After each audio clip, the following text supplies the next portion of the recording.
Hello, everyone, and welcome to Season 2 of our all-Hecata Chronicle, Berlin Bloodlines. This is our fourth and final epilogue, Moments of Destiny. So let's meet our vampires and werewolves, starting with Ramos. Hello, everyone. My name is Gil Ramos, aka ramosthenomad on all social media. I'm CEO and founder of Ruling Nomads, and tonight I have the pleasure of playing Berlin's finest doctor, Dr. Tullio Giovanni. Yes, Michael. Hello, this is Asterisk, or Aster on the internet, and I am here playing my werewolf, the Bonar Philodox, Ganbold. My werewolf. Luna.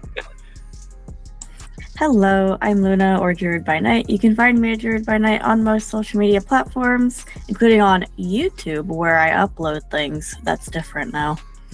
And for this game, I will be playing Imogen Lamia, former cult leader.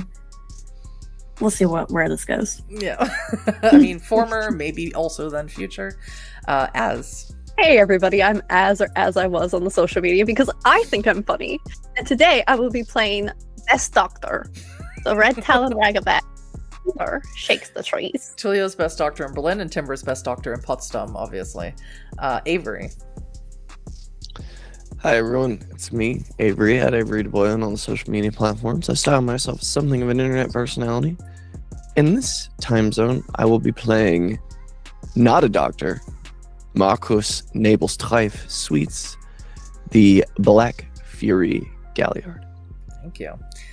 As always, this is a Vampire the Masquerade, believe it or not, 5th edition actual play. We've gone over our safety and consent, but please check in with yourselves as your well-being is important to all of us who are playing. All the content warnings for this game will be down in the description below. So if you all are ready, lass uns anfangen, and let's return to Berlin this time. Several nights after the hunting party, where a werewolf ally helped this coterie of death perform a daring and dangerous rescue of their human touchstones. Inside of a studio apartment in the Mitte, we find 3 kindred, 1 ghoul, and 1 dead, malformed human, all uncomfortably close together in this small space. Well, except for the dead one, I don't think he minds that much anymore. Can I get a rouse check from our vampires, please? And I will do that for Kenneth. Sorry I said it so quick. It was just right there. No, it was a success. Okay, Tullio, success. Kenneth got hungrier, and Imogen. Success. Success. All right. So, Tullio, you have ripped the dossier page from that you received from that man, or found on that man, I should say. You have it in your hand. And you know that you'll be leaving Berlin shortly, temporarily. And there's only one group of people you can think of that can make use of both this dead body and this dossier page of Project Chimera. One group of people that maybe need to take your allyship a little bit more seriously and stop treating you as the lesser member of this arrangement. A group of people that may be crucial should the powder keg that is the Hecata Schism finally explode. And after what happened in the Pisanob Manor, you thinking that powder keg fuse might be a little bit shorter. Now, before you tell Imogen your power move of showing up to the Werewolf Sept uninvited, informing them that you have known all along where their base of operations is, I need to know, did you buy 1 plane ticket or 2 to take Imogen with you to Rome? You would have bought 2. Not making any assumptions, but just the offer is there. Okay, so you bought 2 plane tickets, but you didn't ask Imogen if she wants to go. Is that what you're saying? Not yet, no. Okay. All right. So, as you're in this apartment, Kenneth is sort of pacing back and forth, and Irma is here, and he is often using his act of dominate to keep her calm and quiet. Of course, she constantly wants to run back to Lucius, and Kenneth is just like, so this really important thing that you have to go do that you don't want to tell me about. I have to stay here and keep babysitting Irma. Fine, happy to do it. At some point, you have... And then you're leaving, by the way. So at some point, I have to go check on Ariana. I have no idea what's happened to her since fucking Edgar set off a werewolf inside of the Pisanob Manor. Okay? I can't be your permanent babysitter. Hire a fucking nanny. Are you done? Do I look done? You look frustrated.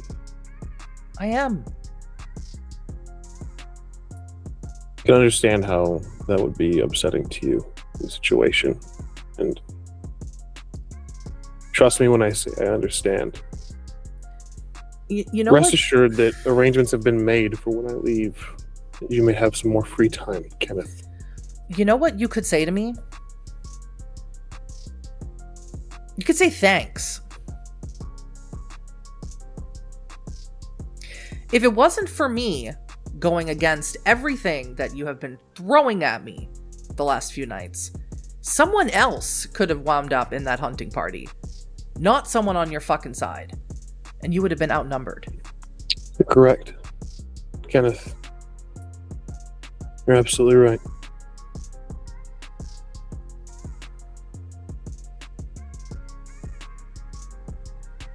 Thank you. Kenneth sort of walks into your little kitchenette here. That's not a full kitchen.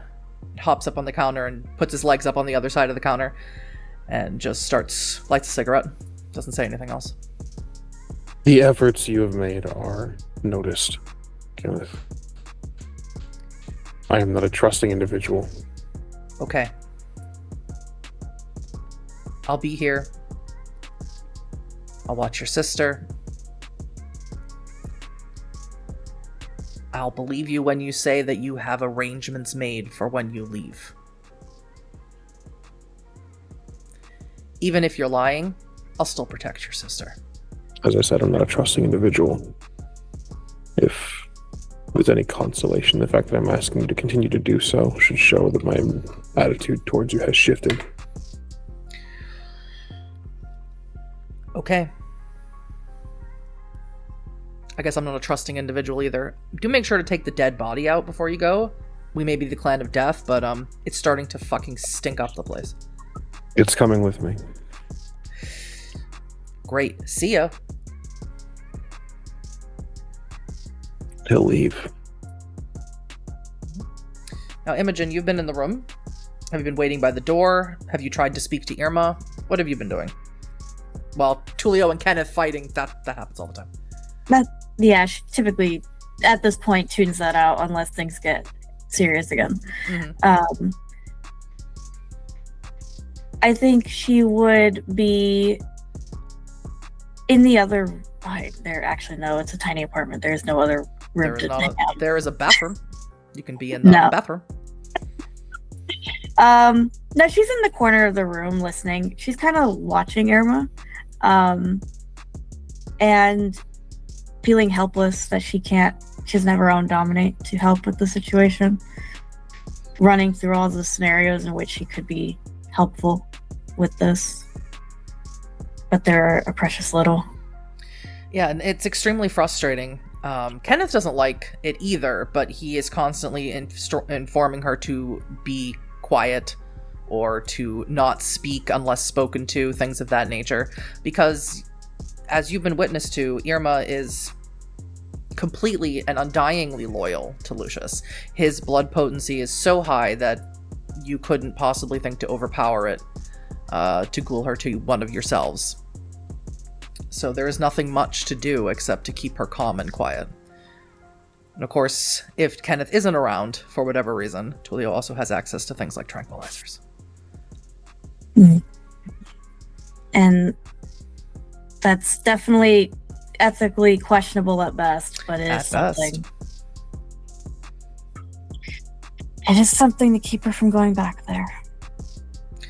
And I suppose the question becomes, to what end? Eventually. But as you sort of lost in your reverie or in your mind palace staring at Irma, Tullio does come up to you holding the body of this deceased man, the only one that survived the hospital being torched by the Camarilla. And he has the dossier, or rather just one page of the dossier, I should say. And he looks like he's ready to go. And I'll let you RP as before you guys actually leave. Are you ready? Yes. You haven't quite filled me in on what we're doing. Would you like me to carry anything? No, that's quite all right. I'll fill you in on the way as we make our rounds. Okay. And she'll stand and follow him out the door. You can head into Tullio's very meager four-door sedan. Nothing quite, no Aston Martins for Tullio, I don't think. Something much more low-key. And you two can take off. This is the same car that you used, Imogen, when you and Tullio had to hide a body that one time that you confronted Sahara. How romantic. Memories. So, what is it that we're doing? Where are we even going? We're going to mend some alliances. Visiting the werewolves in Potsdam.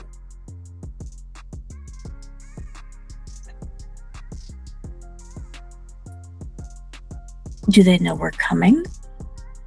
I imagine not.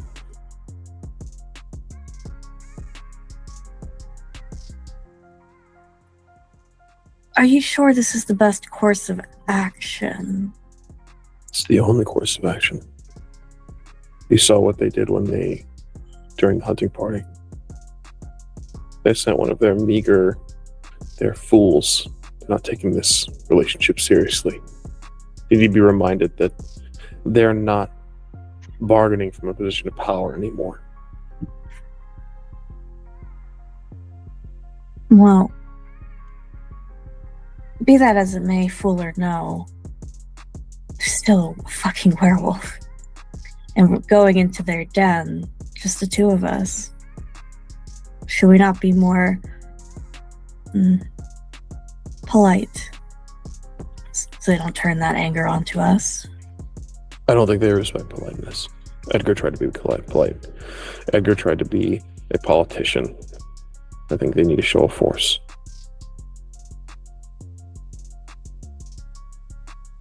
Well, I won't let anything happen to you. Come what may. Won't let anything happen to you either. If anything happens, we'll shadow step out and we'll keep going until we're free.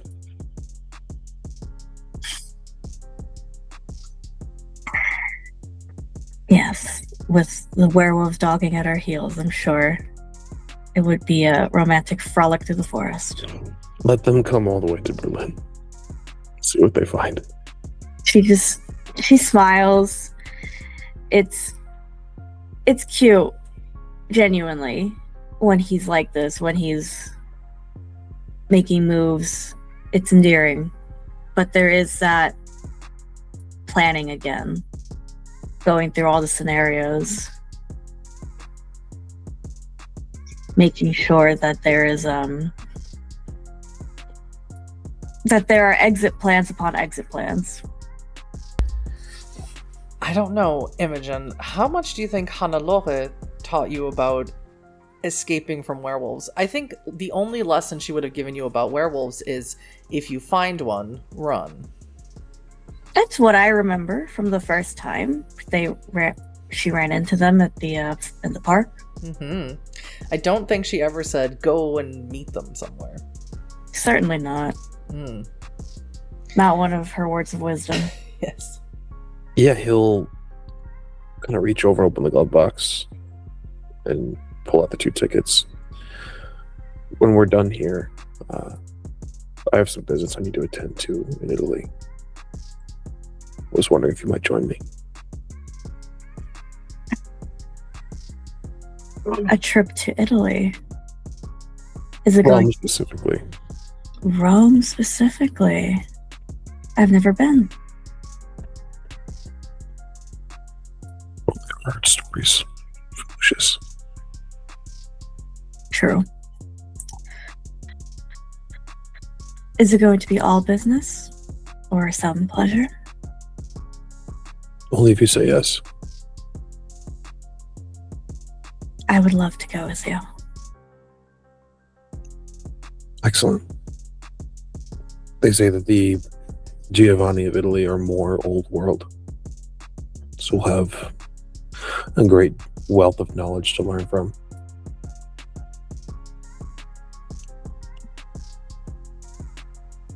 I look forward to it. I look forward to more than just intriguing with the other Giovanni, but I'm excited that you're excited. Make time to sightsee as well. The Colosseum, the Vatican, everything. Good. We do need to let Adelaide know. Of course. Don't worry too much about Edgar, but we do need to let Adelaide know. I think that people going off on their own is starting to get to her. Of course. And what are your arrangements for Irma? I'm going to have security. Essentially keep an eye on her. She's going to be medically sedated. I see. It's temporary. It's just until the blood works out of her system.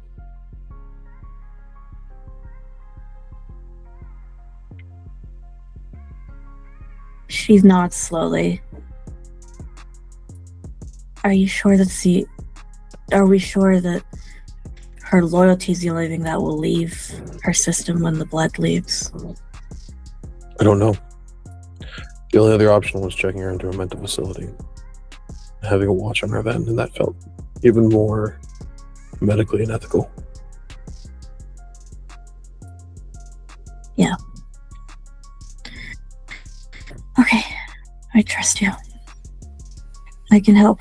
I will help however I can. Thank you. Tonight, let's keep our heads focused. Let's go have a chat with the werewolves. I'm sure all will be well. What a chat that'll be. All right, so confirmed. Imogen is going with Tullio to Rome. That will give me an opportunity to do something with the two of you at a later date. Moving to Timber and Markus. I'm going to move to the werewolves now in Potsdam, inside of Markus's cabin. The two of you, along with the rest of the Sept, helped bury Ganbold's the preserved bodies of his parents. Now, Markus, you already know that the Sept where Cascada, Crookpaw, Ganbold, and Gentle Mary were from was called Sept of the Last Children, where one of their customs was to choose their own name for when they reached a certain age. Ganbold told you the tales of his father, Batsarig, which means courageous or firm resolve, and his mother, Sarantuya, which means moonlight or moonbeam. So you could sing their songs at the funeral. Ganbold told you how his parents were always fighting for the community against the governmental corruption that eventually took their home. That even at the end, they stood together, stalwart in their fight for Gaia, urging their son Ganbold and the rest of the younger Garu, or the ones who had not yet changed, the kinfolk, to flee so they could fight another day. It was powerful and bittersweet as you sang, Markus. You knew their souls did not travel the long distance from wherever it is that they died, and wherever they are now, you called, you asked for Gaia to bring them a warrior's peace. And afterwards, you and Timber felt the very human urge to connect intimately. It was strange for you, Timber, because there was very little spoken between you. It was more a communal energy that overtook you both. And the experience wasn't like the previous one, where you were so rudely interrupted by Brother Elias. This was revenant in a way, focused and gentle and loving. And now the two of you lay here in the quiet of Markus's cabin. There's no noise, but your steady breathing. And as you stare at the ceiling, Timber, what's going through your mind? Timber, there have been many deaths for Timber. And she knows that one day her name will be on that tree. But seeing her name on the tree, fear is something that you have as wolf. But not fear of dying. Dying is something that happens. Now there is things to lose. And having that feeling be mixed up with being at the funeral and looking at Markus and knowing exactly what Timber wanted to do as soon as Markus was done singing. human emotions are a lot. And so Timber's just going through all this emotion that she never felt as a wolf, and is just kind of playing with Marcus's hair and has her fingers drawing along where those scars are, where she made that promise to Dark Litany. Yes, for a reason that was also entangled in these strange human feelings. Now, Marcus, same question. What's going through your mind? At the moment, we've been through something new. All the entire pack had been through a traumatic experience together, and whatever came out of Ebru's prison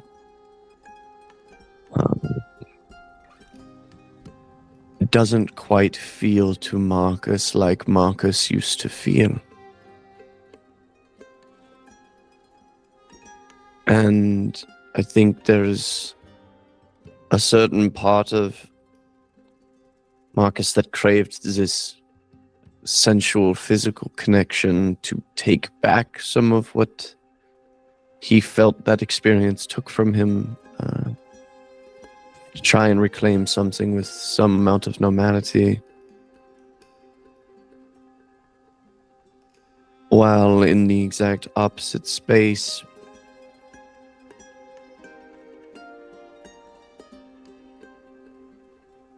Marcus remembers the last time he was really intimate with someone like this, and it was 15 years ago.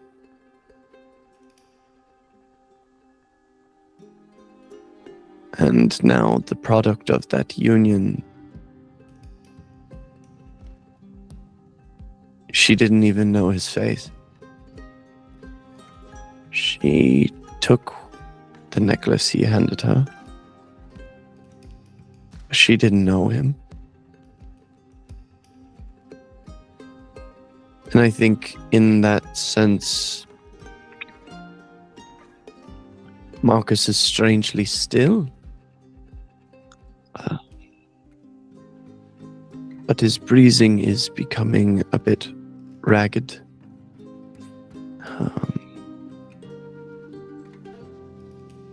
And I think he is getting quite emotional. What is wrong?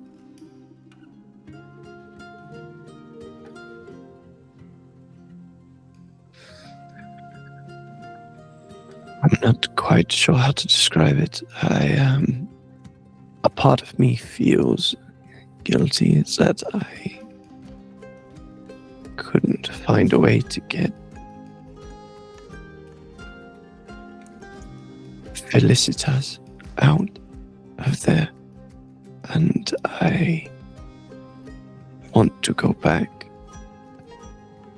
and I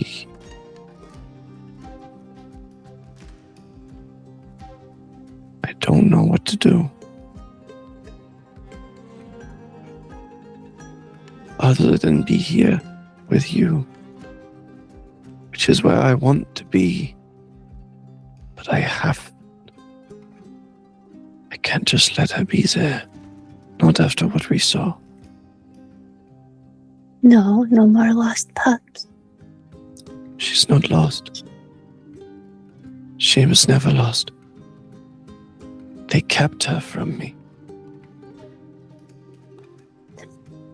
Like with human emotion you have right now, there are different types of lost. It's a lot to feel, especially when helpless is not a good feeling. But I'm not helpless. I know. No, we make plans. Yes, we get out lost pup and bring her home. But we have to have plan, and right now, Timber's plan is to be here with Mate because this makes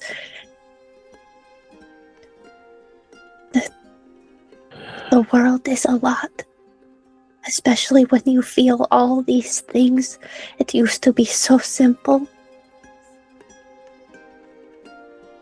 Love was what it is. Fear was what it was. Anger. It came and went, but now these feelings stay. I suppose. I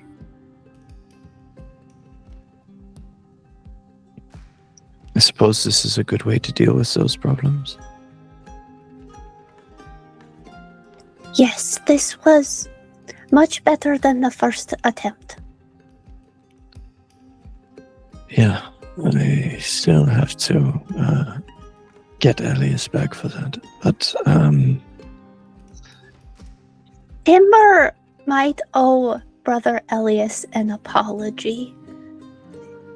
Timber is still considering this. don't apologize to him. He has threatened to beat me so many times.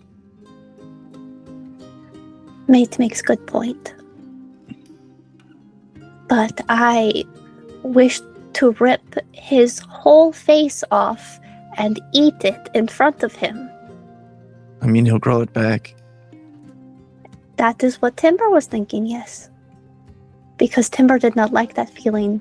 This feeling is good. You have beautiful shoulders. You should let me tattoo you. Pinecone's got tattoo. Timber should get tattoo. Yeah, he got that redhead vampire's eyes on his feet, and I don't know why. Timber was going to talk to Pinecones. Timber needs to see brother. Do you think that he and Cracked Teeth are fucking the redheaded vampire? No. Why would he get his eyes tattooed on him if he didn't want to look down and see them? As you two are discussing Pinecones naked in bed together, interesting. Shameless human emotion. The two of you suddenly become aware of a commotion going on just outside the cabin. But before we get to you pulling on your clothes, or at least a long top and pants for either or of you, we are going to check in with Ganbold. Now, the two, you, Ganbold, and Cascada are kneeling by the beech tree that sits at the center of this campsite, or Wildernessverein, as Cascada calls it. Now, the tree here is sort of the spiritual center of the sept. And you two are carving the names of your parents in limestone to hang in the tree, along with the other names of the fallen Garu. When you look up, Ganbold, you see Gentle Mary's stone hanging within your reach. You see the breeze gently makes its way back and forth in the night air. So let me into Ganbold's mind. How are you feeling knowing that you've lain your parents to rest in Gaia's earth, but their souls are not here? For the last 20 years, has thought that at least they fell fighting for Gaia and was returned so. That at least there was some semblance of honor. There is no honor to what's happened here. For the last 20 years, Ganbold has expected and unfortunately thought that he was the only one left alive, that everybody he knew was gone. The last 20 years, he didn't even speak in anything other than keeping with his lupus form. And throughout all of that time, his only solace was that at least they fought for Gaia, and at least that was they returned so. And that entire hope, that almost nihilistic thought that he had within himself, the only human thought he had within himself for about 20 years, was a lie, and came crashing down when he saw the preserved bodies of his parents. And he's kind of just shell-shocked at all of it. Cascada would definitely notice that, and at one point she's already finished writing your mother's name on the limestone. She sees that you got a few sketches out of the beginning part of your father's name, Batsorig, and she takes the stone out of your hands and she begins carving the rest. And she says, "They are proud of you, Ganbold. You know that, right?" It doesn't matter. I believe that it does. Their spirits aren't even here. No. But we don't know where they are. And I know, considering everything that you told us, and that the pack told us, that we think the worst. But they could be simply ancient spirits now, guardian spirits now of what is left of the sept. Thinking optimistically has never been my strong suit. I know. And she looks up again at Gentle Mary's stone. It was hers. She's proud of you too. Of what? Of me surviving. With all that I could have given, I survive. With all that I could protect, yet I live. Yes, she would be proud, simply that you live. Whatever it is that you did afterwards, you know that wouldn't matter to Mary. And I understand what it feels like. If you notice, Mary's spirit isn't here in the sept. She's trapped too. And she sort of points in a direction. About 30 kilometers that way. We should, along with my parents, we should go get her, if we can. Yeah, that's been the plan since Markus's father was here. At the moment, though, I'm pretty sure that this Abru person, Elias's ex, her company is siphoning the, what did Ilva call it? It was a strange word. Began with a Q, I think, or a K? Quintessence? Does that sound right? I wouldn't know. Siphoning it from the cairn. That's what Ilva said. I don't know. She used to work for Abru. It's complicated. But we need to wait for Elias to get back before we make any plans. He's visiting the sept he came from in the Black Forest right now. Apparently something bad happened there, and that's why Finley has been acting so irrational. But I don't buy it, not really. Right. Fine. I would say however my job of living has become, even though it seems like I can't do that, well, I came back for, a night, and gone for weeks at a time. Yeah. I'll keep on doing this job then. Ganbold, I think that you could have arrived at this cairn and we could have been swarmed with Black Spiral Dancers and the Cult of Fenris and a Nexus Crawler, and you would have overcome it and stayed.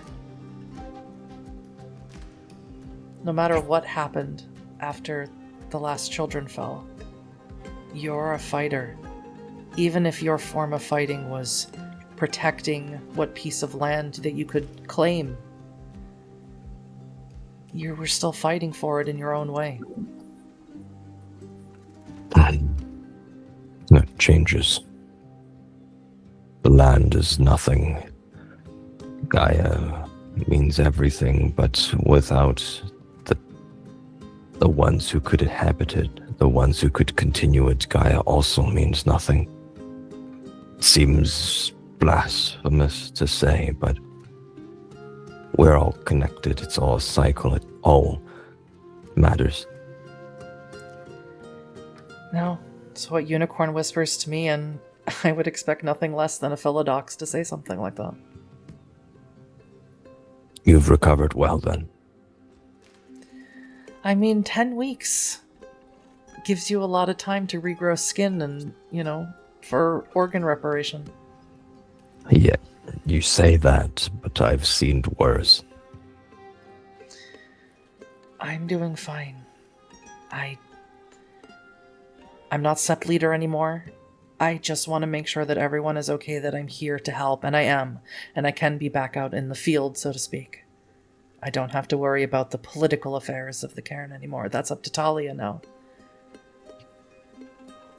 Right. Well, whatever I can do to help. Just being here helps. Funbolt.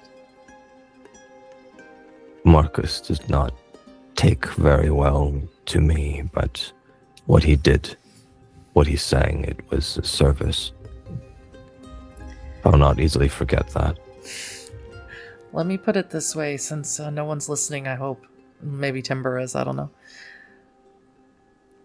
You'll get used to the Sweets children.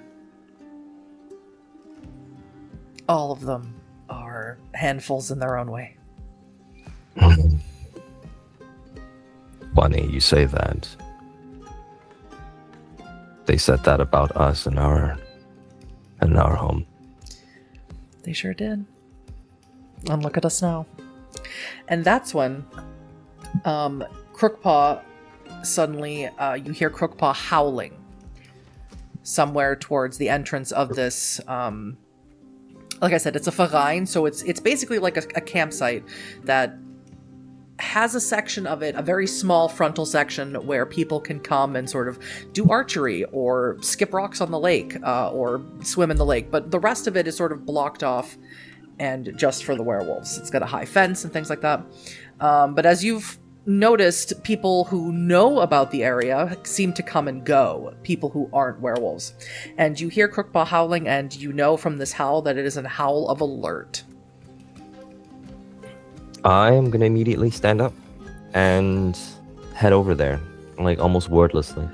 Cascada does as well. Now, Markus and Timber, like I said, you hear a commotion, and as you get closer to the door, Timber, you hear that it is your father howling, a howl of alert. Ember loves Markus. Does Markus know this? Yeah, of course. Good. We'll do this again after we deal with whatever this is. Yes? Probably a few times, yeah. Good. Let's go see what problem is. And Timber is going to exit the cabin. Does Timber exit the cabin clothed? No. Cool. We're at home. Well, you, Markus. Markus is just gonna, throw on some jeans and a jacket really quick and... A very teen wolf of you. All right, so... Sorry. Yes, so as you get closer to Crookpaw, he's in his Hispo form, and he says to all of you in the Garu tongue that a black car has pulled up to the information center. Now, not all of you are from Germany, but those of you who are, looking at you, Markus, you know that Germans know that things close, especially in a smaller city like Potsdam. Shit closes at 8 p.m. No German is out here trying to get into this verein at 8 p.m. That's not a thing. No German would ever consider it. So it is something of note. He's not just being hysterical. Yeah, okay, let me go talk to them. I'll figure out what's going on. I'll come with you. Cascada says, I'm going to go wake up Talia and tell her to stop wearing earplugs. I know I'm not Sept leader, but maybe she'll listen to me. I was about to say you can't tell her what to do anymore. friendly advice. Be careful, please. Yeah, sure. Do you want to go around the back of the car, Ganbold, and if we need to flip this bitch, we'll flip it? Sounds good. Okay. What about you, Timber?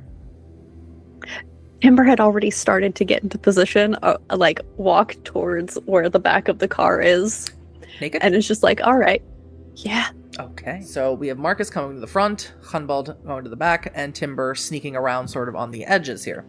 Now, Tullio and Imogen, as soon as you pulled into the information desk where there's actual, not a legitimate parking spot, but like parking spot made out of gravel, you immediately heard a wolf howling. And it's almost comical that they can so easily give themselves away. Yeah, absolutely. As a quick note, just because Tullio's Giovanni and he's dramatic. Yeah. He would have let's get backed weird. in. Yeah, he would have backed the car in just because the body's in the trunk. Yeah. For the dramatic reveal, because he's Italian. Yeah. Ethnically. Yeah, just back in. Yeah. Spiritually. Ethnically, spiritually, sure. Yeah, would have backed the car in and then just kind of like heard that wolf howling and just, can you fucking believe this? I mean, they know we're here. They must have tight security. I know, but what if we were American tourists? Well. No, good point. And she'll start to make to get out of the car. The misfortune of an American tourist finding themselves in Potsdam. So, you start to make yourself getting out of the car. Markus, you are the first person that they're going to see. The first person that you see exit is a person... Now, you've never met the vampires before. You've heard about them from Timber. You've heard about them from Elias. But the first person you see is a short, thin woman with dark hair, very, very pale skin, and wearing completely black. Could not be more obvious of a vampire if she wore a giant sandwich board that said, "Hello, I am a vampire, ask me how." I don't even know what to say. What are you trying to do? Are you trying to like put on an Elvira costume, or like what are we doing? Oh, I see. You know, big jug vampire lady from America. No, I'm familiar. You must be one of the wolves. No, I just work the information desk. Your beast, both of your beasts, tell you that absolutely a wolf. Anyway, for real, Goss went out in the 90s. What are you doing? Tullio will step out of the car. I'm not sure about that, all that, Mr. McCall, but can we speak to someone in charge? Timber, of course, you recognize it's the doctor. And that's when Timber actually comes out of the wood line. Oh, there's one. Yeah, Timber is fully nude. This is your first time seeing Timber fully nude. A bit less. And there's two who were Yes. not invited. Or did you come to give back crown? Looking to give back something. And the two of you now notice that towards the back of your car, towards the trunk, now Ganbold, you're really close to the back of the car. You can smell a dead body. You, without being in any of your forms, you can tell there's a dead body in that trunk. And the two of you see a man who is maybe the tallest man you've ever seen in your entire life. What a shame he didn't sign up for the NBA, or whatever Germany's version of the NBA is. There isn't one. There's a dead body in here. Oh, you're a big boy. Yeah, there are two more dead bodies standing up talking to us right here, Ganbold. I can see that. Timber can smell it. Is he new, or is this just when you break out for special occasions? You thought you met all of us? No. It's like a party trick, you know, we just keep making more. Is that what you did? Made more? No. No, I come bearing gifts and a request. No, if I might speak to someone with some authority. Speaking. I don't thought think you so, just Scott. ran the front desk. I lied. I Obvious. used to run the front desk. Now I run the show. So what's up? Tullio smiles. Inside? Yeah. Yes, you may roll wits and insight. Tullio, Marcus, manipulation and subterfuge. Well, Two fucking teeth. Mm-hmm. Imogen, what did you roll? 4 successes. 4 successes. Well, here's what happens. Imogen, you can immediately tell that he's lying, and Marcus, you don't like that she can tell. You can see the look in her eye, even as the words just fall out of your mouth. Now I'm the one in charge. The look of derision that she gives you, the look of like, yeah, sure, buddy, that she gives you, makes you immediately infuriated and angry. But you're not going to attack her. You want to hurt her pride in some way. So I would like you to tell me, do you flip this car into the information booth, or do you flip it out onto the road? Yeah, I think you would flip it literally out into the street. All right. At this, I will just know whatever gift and request you have, you leave here. And I will activate stare down. I would like to use stare down. I'm going to use it against Tullio. All right. So that's a charisma and honor for you, Ganbold. Also, I need a rage check. Tullio, I need a composure and resolve roll, please. Would Unspoiled Mind come into play for this? It would. Okay. And before we get to your roll, I want to complete Marcus's brutal outcome. Marcus, in this act of a brutal outcome, in a display of power, of pure raw power that this dead goth chick could never imagine, you shifted into your glabro form, so you're even taller and lankier than before. And I'd like to know what it is that you'd like to say to her. As your eyes have gotten green, the scarring on your body has gotten more pronounced and saturated. As you flip their car and it goes several times over into the street and a dead body falls out of the open trunk, what do you say to Imogen? That's what all of your pride is worth. A broken thing laying in the street. Don't make me ever think that you are looking down the bridge of your nose at me again, or I will fucking crush you. Duly noted. Though you're wrong about one thing, it's unimportant. Tullio, your roll, please. 10 successes on a crit. Ganbold. I was also 10 successes. All right. I was on a crit as well. All right. I am going to give it to Tullio, as he is at the extinct disadvantage here, and still rolled that high. This 8-foot-tall monster of a man tries to stare you down, and you stare right back at him. You feel a presence coming from him, a power coming from him that you wouldn't have any knowledge of. But you don't have to do what he says. You don't feel compelled to follow his order. If you wanted us to stay, all you had to do was ask. Now, if you would like to actually get down to business, maybe you could get your boy in line. That's when someone you do know, Tullio and Imogen, appear. Imogen, you know this person as Fang. Tullio, you know this person as Talia, who appears at the gate. And she says, "Wolves, back in the sept, please." I will comply. Timber's gonna get a good sniff on Imogen, if that's okay with Luna, before going back in. Are you trying to take something? Not yet. Is this a completely new person, or does she in fact smell like the other leeches that were here before? She smells worse. She smells as bad as Tullio smells. However, when you smell her down, you get to a part along her midsection that doesn't smell like anything. You think she has something on either side. Not sure what it is. Something that Imogen never leaves home without. Before I comply, I'll just the last thing I'll do is look over to Tullio and just be like, honor dictates that I leave politics to the sept leader, but if violence was ever on the table,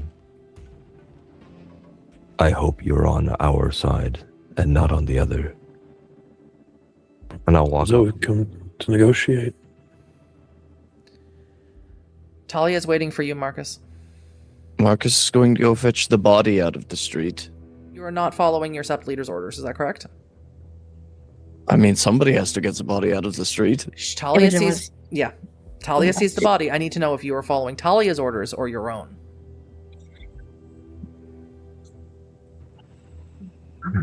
We have to listen to our little sister, even when we don't want to. So you head back over to... She sent everyone back in sept. When you come over to her, she puts her hand on your chest and she says, stay by me. Yeah, okay.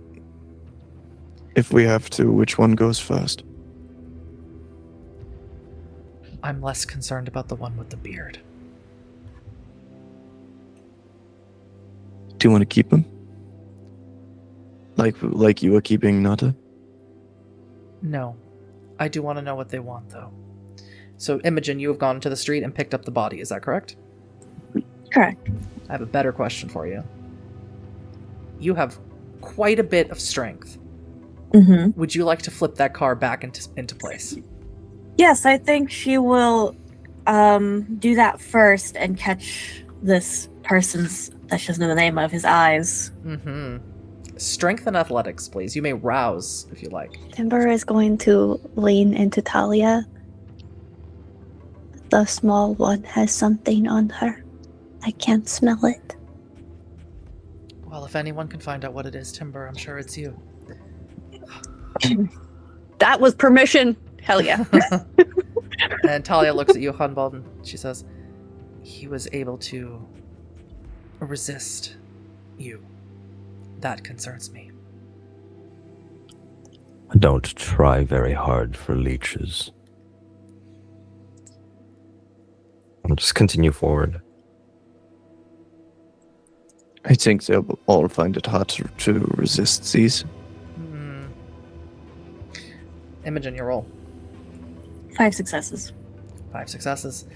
It takes a considerable amount more effort than Marcus. However, if you roll me a composure and performance roll, get 3 successes or more, we can put a little flavor on it.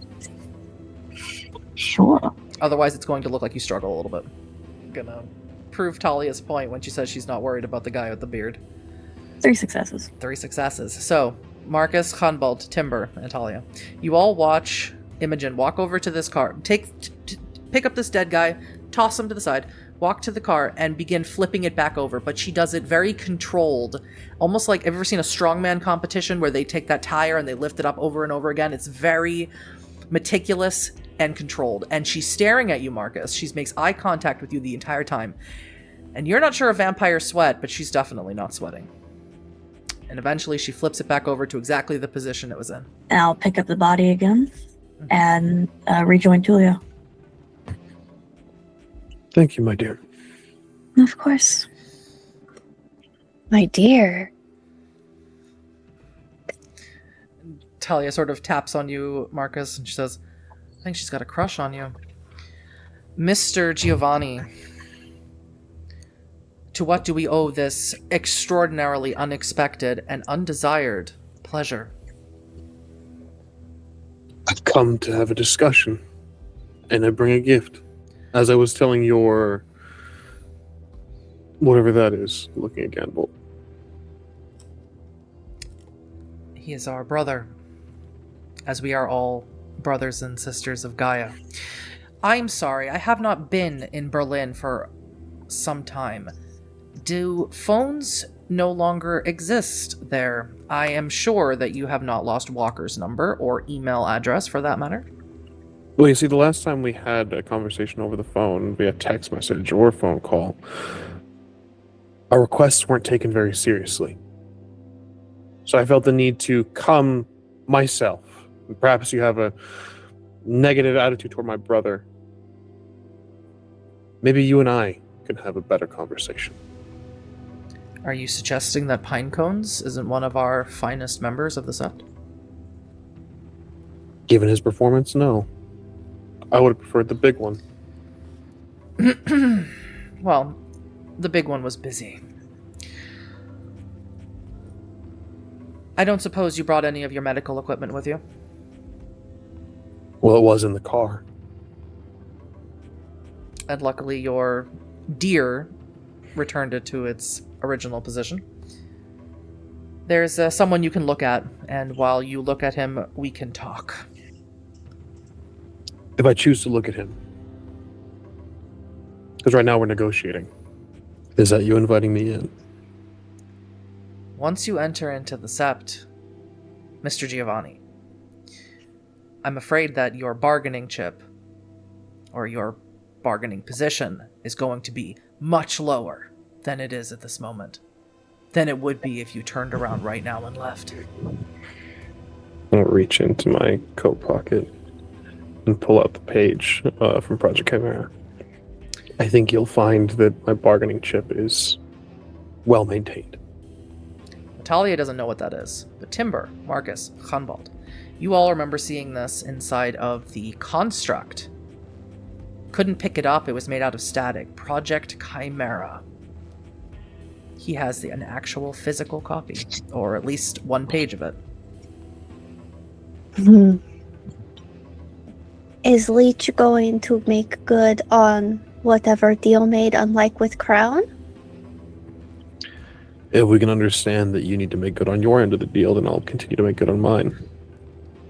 We sent someone. You sent a fool. We like sent to a increase my fucking rage. warrior. You may increase your rage, yes. Is that what you call someone who comes into a war zone with a snack? He Not taking needs to anything eat. seriously. I think maybe you have forgotten. We, as living I talking to creatures, need to eat. Mr. Giovanni, coming in already into our home, which we did not invite you to, is already hostile enough. We don't need further hostility. I'm glad you got the message. Well, I hope you have it as well. This is my brother. This is my sister, looks at Timber. I may be their leader, but you will not talk down to any of us. And also not the one that we sent to help deal with your problem. Politeness begets politeness. And if we were to Brother- enter your home and be given hospitality, we would also expect politeness in turn and not be called, what did you say, a big jugged goth chick? Talia looks at you and says, That is what I said, actually. I can, yeah, no, I apologize for that. Markus, I would like you to see to it personally that our two guests are treated with honor and hospitality and are not harmed while in our sept. Whatever. I charge it to you personally, on your honor, Markus Nebelstreif. Why do you have to say that?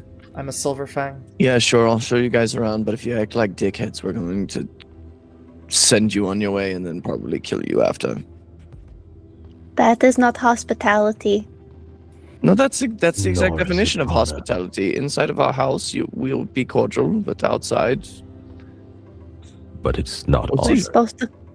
We're supposed to keep certain things on the inside. And Timber is talking in the Garu tongue. I would like to spend more time with the small one. she's a lie detector. Good. You're on a tight This ship. will be Miss Frank. fun. Is this talking over one another? Is this normal? Yes. We're ready to step in whenever you are. Yes. Please, come in. And she holds the gate open. As you step over the threshold, that is where we are going to take our break. The vampires are inside the wolf's den, literally. Talia has tasked Markus on his honor to protect you while you're in the cairn. And Talia leads you through, and Tullio, you see one of the people who the last time that you saw them, they were slipping in and out of consciousness, which is Cascada. You stole her blood. She is on her feet, walking around. She looks perfectly healthy. She doesn't recognize you, however. She does not remember you. But she is sort of lingering on the outskirts along with this very cranky-looking old man who you remember. His name is Crookpaw. But Talia doesn't lead you to any of those places. She leads you sort of to this main, larger cabin here, where there's lots of seats, and there is a fire pit that doesn't seem to be lit. She leads you in, and she asks for Ganbold to close the doors. I assume Ganbold obliges. Yeah, do so. And Talia sits on the largest sort of wooden seat here. And she says, I'm not sure if leeches can be comfortable, but make yourselves comfortable if you wish. It is also customary to kneel before a silver fang. I don't kneel, and I will plop my happy ass down on a couch or a seat or whatever the fuck happens here. No couches in here. It seems to be random stones and wooden pieces of things. I'll lay the body out between us. So, you have brought a piece of paper and a dead body, and you want to renegotiate our alliance. Do I have that correct? Correct. Astute. Please. The floor is yours, Mr. Giovanni. And, I'm sorry, Mrs. Giovanni? That's fine. Great. What I have here is a portion of the notes for a particular project from, I believe, a shared enemy that we have. You may hand that to my brother. I'll hold it out kind of without looking at Markus. Markus will take it and read it. You do not have access to penumbral senses, is that correct? Correct. Right. Not too long, Tiara comes into the room. You see a woman enter who is heavily pregnant and not looking super great. She looks like she is suffering from jaundice, and she says, sorry, I was sleeping. And she takes a seat next to Talia. And you can tell Imogen and Tullio that all these people, Markus, Tiara, and Talia, are all related. And Tiara sort of passes by to go sit next to Talia, and she sees the paper, and she looks down at it, and she says, do you see the symbol on it?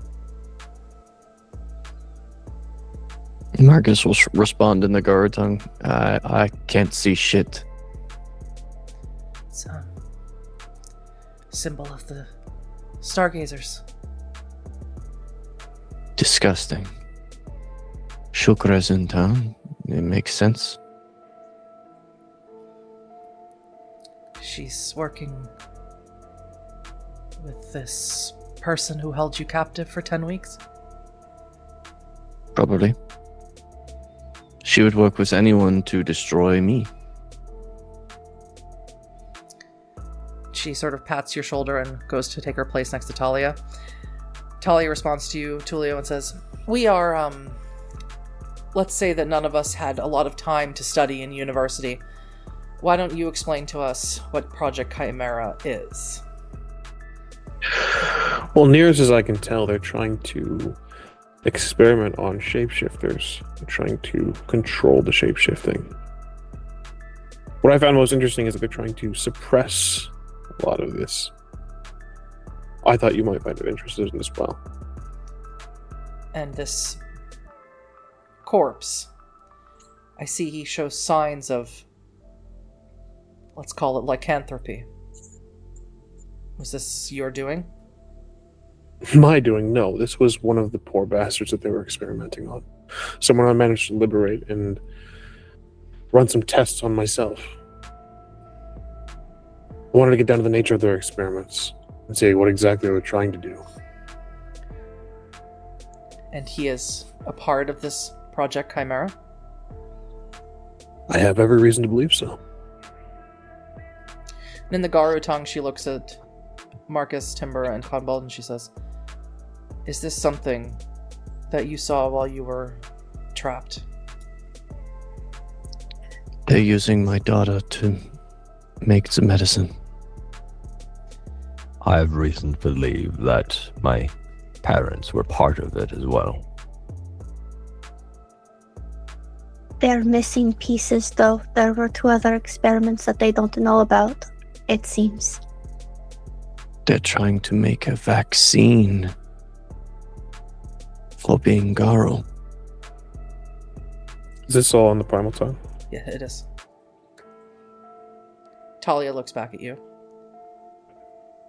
I have conferred with my brothers and sisters that indeed this is worthy of a renewal of our allyship.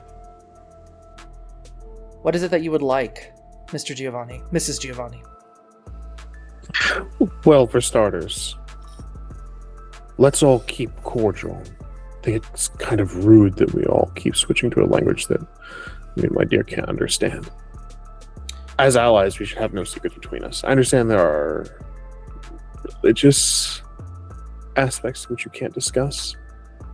But as far as the information regarding this corpse and this piece of paper, I think we can all be very clear and open. I was simply asking my brothers and sisters if they believed you or not about what was written in the document. Leeches are known for duplicity, Mr. Giovanni. I think we both are in times of war. In times of war, we are. We have our wars, multiple fronts we are facing at the moment, Mr. Giovanni. So what is it that you would like in addition to the alliance that we have formed? We pledge to help you with the Shadowbane. Your compatriot, Mr. Waite, denied our offer of assistance. So what is it that you would like? Something you did far too hastily. When you replied to my brother, and you sent one of your warriors, and I mean this with all respect I can muster, we found him to be wanting. The issues that we had during that night were numerous. So we would like an honor, on your honor, that you will send nothing but your best. Now, I might understand that the woman that I healed is no longer in leadership in this alliance. That's why I'm speaking with you. That would be correct. Then I request your assistance in future endeavors. Because you seem to be the only one that has a level head here. You seem to be the one that has a grasp on the situation that we face. As you say, you fight multiple wars, and we brought you evidence and information regarding one of yours. I appreciate that you consider me so level-headed and astute and capable of being sent as your errand boy, Mr. Giovanni. I hope that you can understand that I am not available to you. I lead these wolves, as I must, up and until they decide that I am no longer worthy of their being their leader.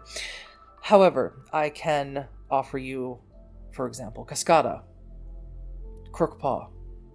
If it is pine cones that you find so untasteful, I can guarantee that he will no longer be sent. Might I also suggest understanding that he healed Cascada?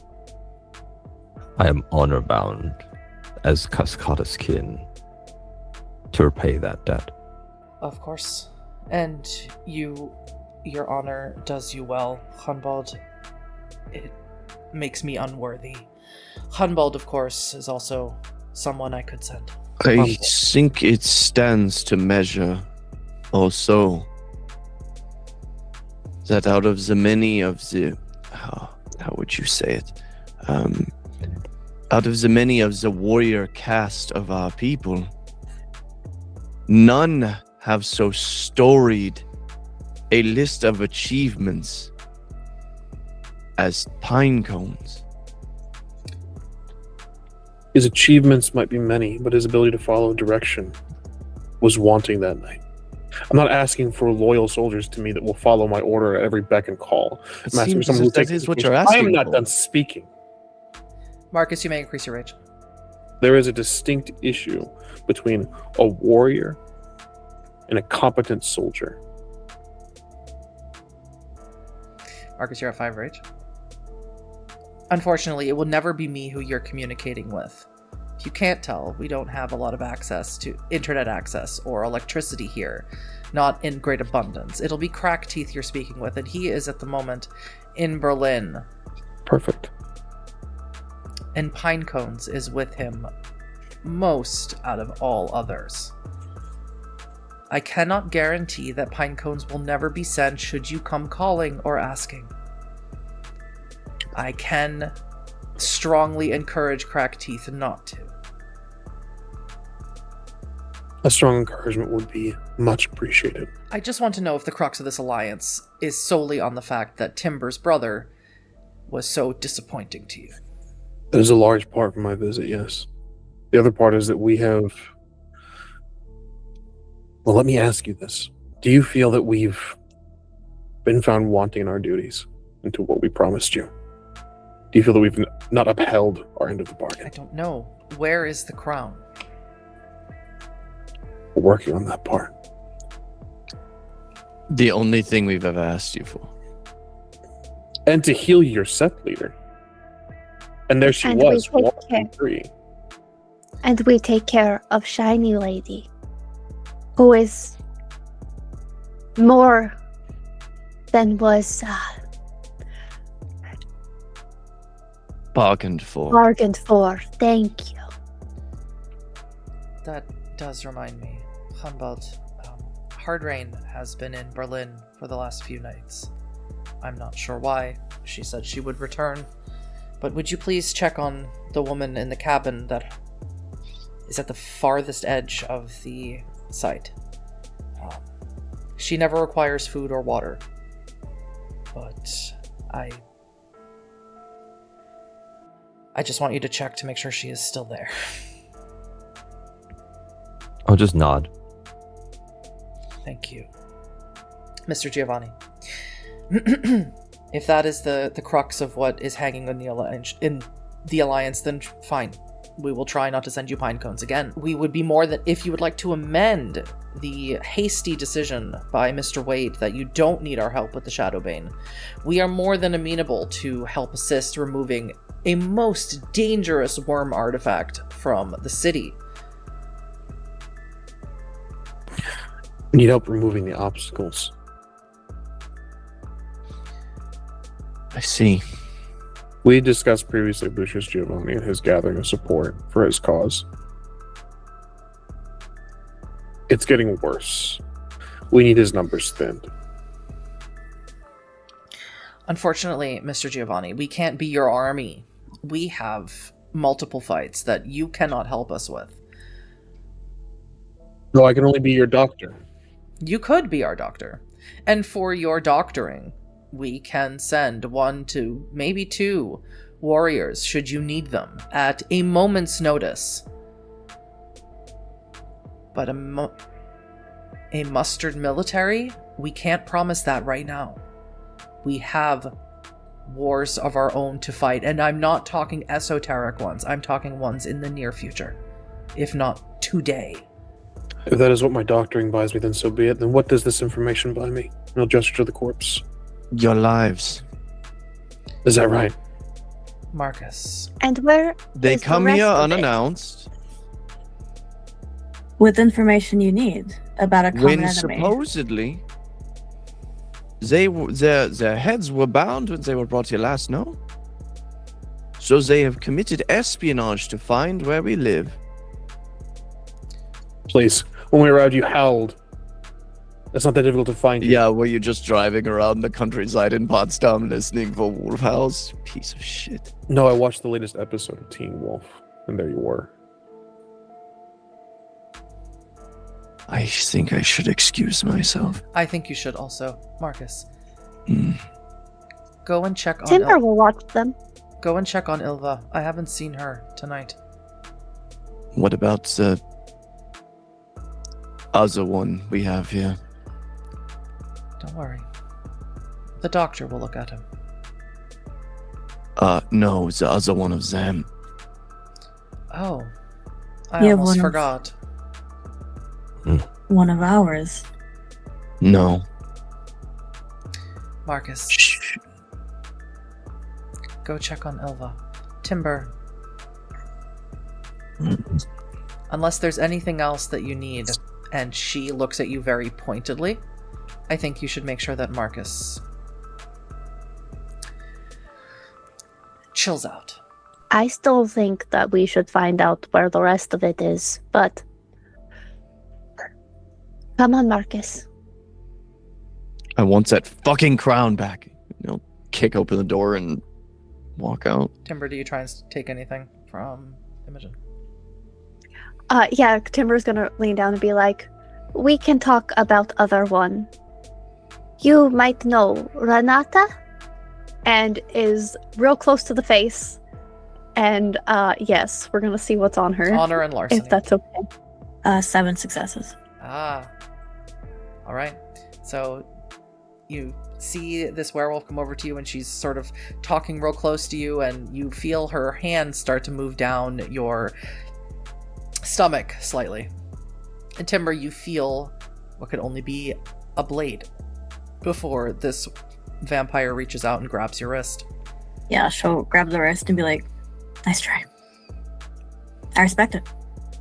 And she'll kind of This gently one- move her hand away. Yeah, this one would watch. And Timber's gonna smile. All right. Tinkerbell, don't forget that. And Timber's gonna walk out and did not say that in the Garu tongue. Mr. Giovanni. Mrs. Giovanni. We have some issues that you can help us with here in the Sept tonight. And in exchange for that, we will muster an army only when you call us for the Shadowbane. If you call us to help deal with the Shadowbane directly, we will bring every member of the Sept that we can. As for your obstacles, we can promise 1 to 2 good warriors for dire circumstances. Your Hail Mary, so to speak. Competent warriors. I'm not going to have the argument again about pine cones, but yes. I have no doubt your judgment in what warriors will be sent will be astute. If these warriors return to me that the issue was not dire, that you are using them to help open pickle jars, you can consider the alliance broken. What is dire to a werewolf, exactly? We have to be able to kill. We are hardly want to call you to change out our tires. All right. Don't be surprised if it's pine cones and his keeper. Acceptable if he has a keeper, someone that he'll actually listen to. So definitely not Timber then. Got it. As for what you can do for us, there is a human here. My brother, Bertrand. He is a ghoul. That is the term that he calls it. He was shot recently. We healed him with our ways, but it's not quite so medically pervasive as checking if he needs surgery or any other sort of cure or ointment, poultice, tincture. I'm not really sure. You want me to look at him? I would appreciate you giving him a clean bill of health or not. And there is also a leech here. She refers to herself as a thin blood. She is important to one of the members of the Sept here. However, she's not waking up. We have tried pouring bagged blood down her throat. We removed the stake that was inside of her heart, but she's not waking up. In regards to your brother, you said he is a ghoul, yes? He is? Might I ask to who? I don't know. Has he not told you? Well, I knew who the first one was. The second one, I don't know. You want me to look at him and make him well? I have a few ways I could do this. But I need to be very clear. If he's ghouled to someone and you don't know, I could be very well putting another enemy on my board. Just examine him. If he needs to go to hospital, just let us know. I could heal him with my blood. No. And he would be my ghoul. No, he has adamantly refused anything of that nature. Believe me, when he was as ill as he was when we first got him here, all of us argued about which one of you we were going to drag here and pour down into his throat. Excellent. I'll take a look at him. Would you also like me to take a look at the woman with jaundice? She looks back at Tiara. You can't help her. I beg to differ. I beg to differ your differ. Why do you say that? Her illness is spiritual. I understand. Before we close our deal and shake hands, I need to make something clear. As rash as your younger brother, I imagine, as rash as he was, he is correct. I'm really glad he wasn't in the room to hear you say that. He is correct. This is a reminder. You put sacks over our heads, you dragged us into this place hoping that we wouldn't know where you are. We do know where you are. All cards on the table. We've always known where you are. All cards on the table, Mr. Giovanni. And she looks at you, Imogen. We found you first. Let me take you to your patients, Doctor and Mrs. Giovanni. And she sort of throws open the doors of this cabin. Ganbold, you've done as Talia instructed. You've walked to the farthest cabin at the end here. Now, this cabin is a little bit nicer than some of the other cabins. You haven't been assigned your cabin yet, but you'll assume it'll be one of these ones that aren't taken sort of further on the outskirts. This one is strung up with a bunch of fairy lights. There's lots of flowers planted out here. It looks like Hardrain, who you don't know hardly at all, Timber's sister and Pinecone's sister, has taken great pains to really make this cabin look special. It's painted, it's extremely clean to a point where it looks almost like something on display rather than where someone is. So how do you approach the cabin? The last time I've ever seen a cabin anywhere outside of the cairn was the park ranger's cabin. Mm-hmm. Back Correct. in the national park that I was. So there's really not much else. I think, yes, it looks different and it's definitely adorned very interestingly, but he's just going to knock on the door. Mm-hmm. Nobody answers. I'll just knock again, and with it, I was told that I needed to check on you. Nothing happens. Can I look through the window and peer through the windows and stuff and see if there's anything there? The windows are closed and boarded. Hardrain has made sure that no one can look in.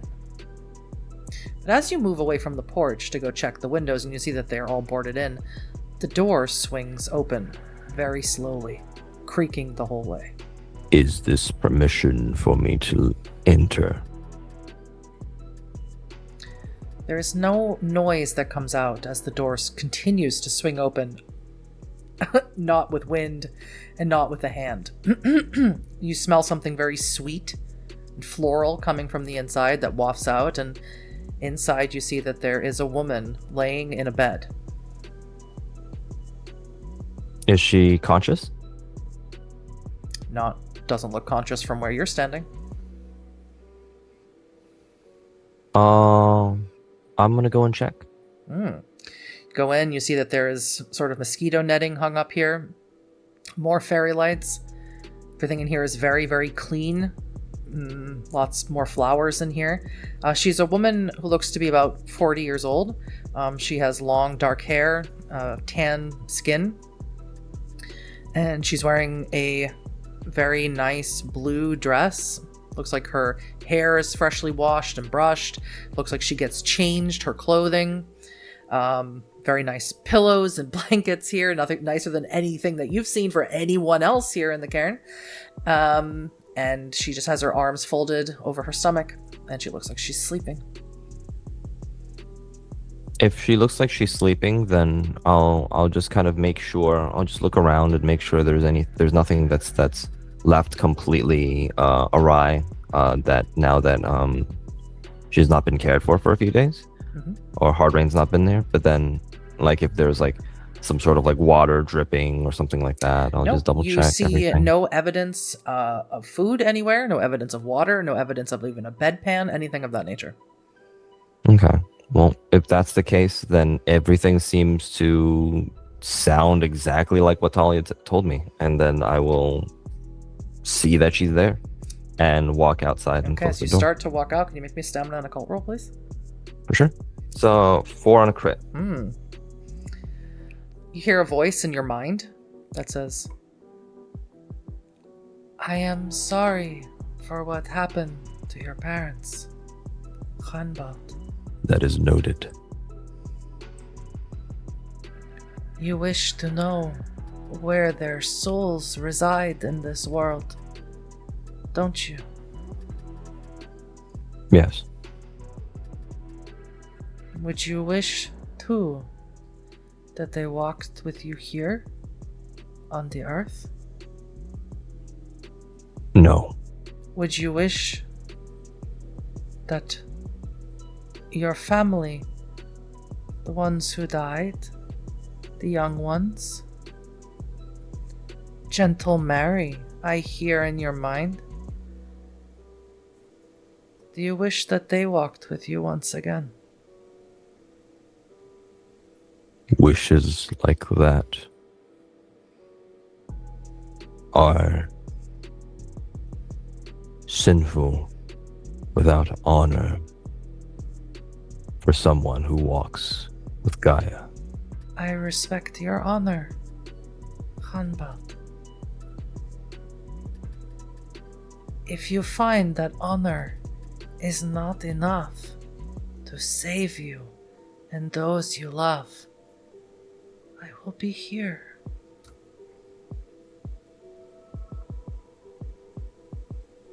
You know my name. I only know a title of yours.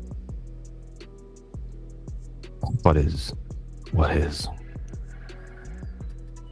your name? I have had many names, thousands of names. But you may call me Aelin. Aelin. Now I know the name. To avoid lest temptation takes me. And I'll walk out the door. All right. Timber and Markus. Markus, how are you getting out your 5 rage frustration? By white knuckle holding on to it until these fucking vampires leave. Right. Timber is lockstep behind you. Do you go to Ilva? Yeah, I don't even think Markus knocks. I think he just walks in the door. And Ilva jumps in her seat immediately. Timber, are you behind Markus? Hello, sister.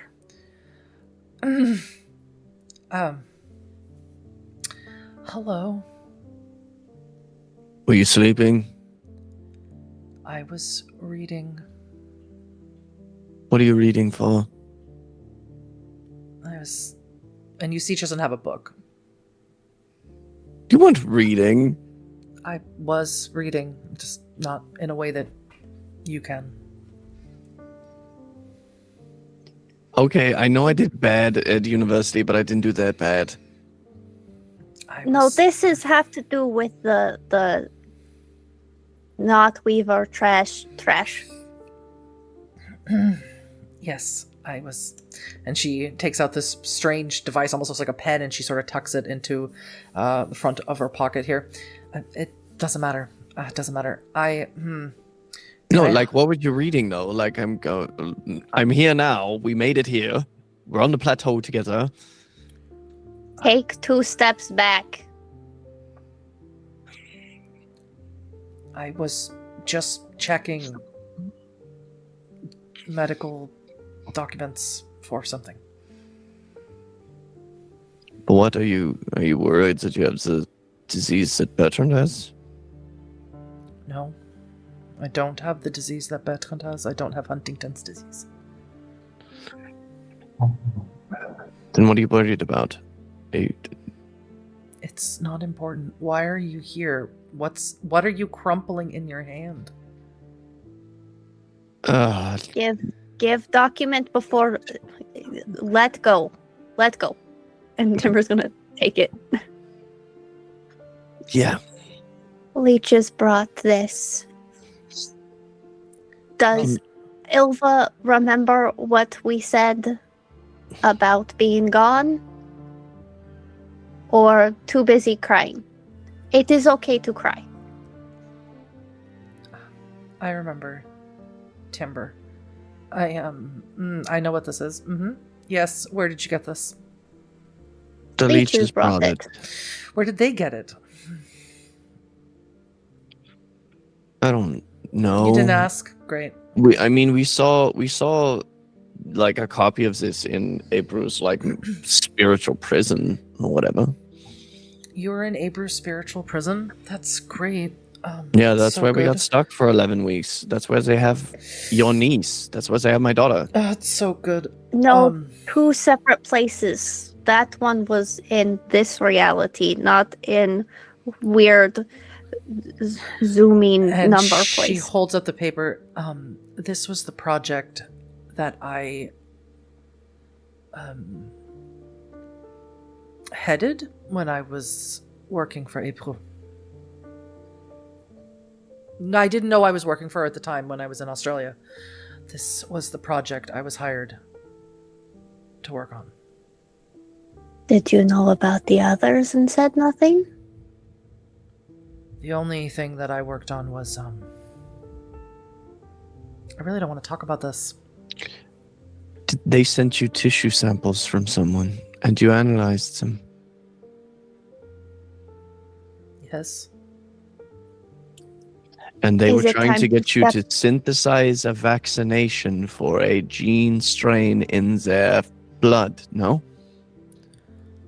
Not at first.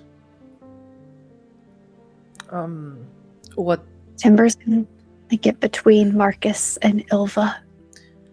at first they wanted me to blend themiophages with mechanics. To make the spider, right? Okay. Yes, they sent me the corpse of a spider creature. And they had me reanimate her and then mechanize her. You did it. kid. No, Timber saw. Timber fought it. I'm sorry. And we're going to have to fight it again. When that became something that took a lot of time, manpower, money, and resources, the project changed, and then I realized what the project was, and then I tried to leave, and instead of leaving, I got tricked back in, and then I got like I am now, and I don't want to talk about this anymore. They were sending you pieces of my daughter to analyze. Your niece. That sounds like something April would do, yeah. I'm not mad at you. It's okay if you are. You couldn't have known. But I am very mad.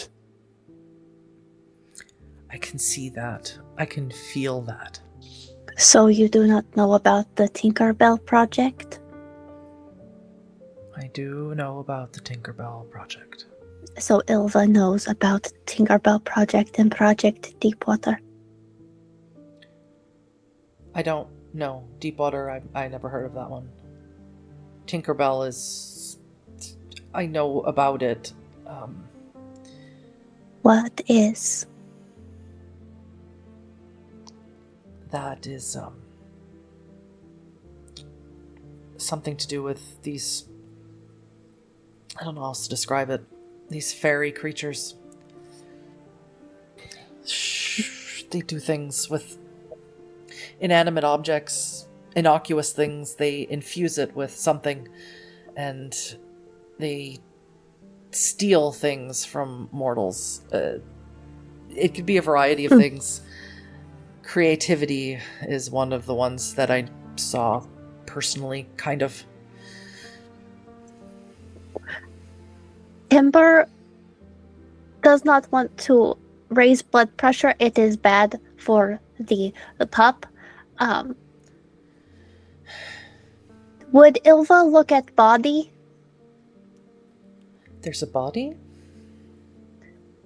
One of Project's Chimera. Leeches brought it. Sure. I'll look at it. Markus, are you going to be okay? No, I'm going to go key their fucking car. No, Markus has other plans. Yeah, I mean, I'm going to go key their car right now while they're busy.